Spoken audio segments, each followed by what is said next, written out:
Les effets de la justice sont immenses, la paix, l'ordre, l'éducation spirituelle et intellectuelle.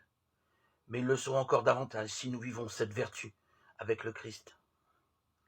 Pour nous chrétiens, la justice, comme toutes les vertus cardinales, n'est pas seulement œuvre de l'homme. Elle peut être soutenue et sublimée par la grâce de Dieu.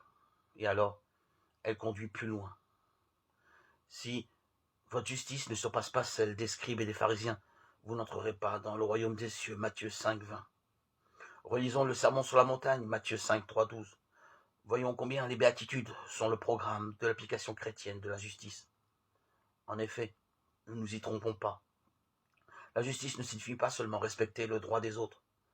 Pour tout homme, elle revient à considérer dans nos relations l'autre comme une personne, c'est-à-dire un être digne d'être regardé et aimé. Cela se comprend à la lumière du vrai sens du rendre à chacun ce qui lui est dû. Concrètement, qu'est-ce que cela veut dire? Comme chrétien, à qui dois-je et que dois-je? Que dois-je à Dieu, mon premier interlocuteur de mon existence? Une dépendance aimante? La justice est cette vertu qui me fait prendre conscience de ma condition d'enfant de Dieu. Je suis une créature de Dieu et donc ma relation n'est pas d'égal à égal.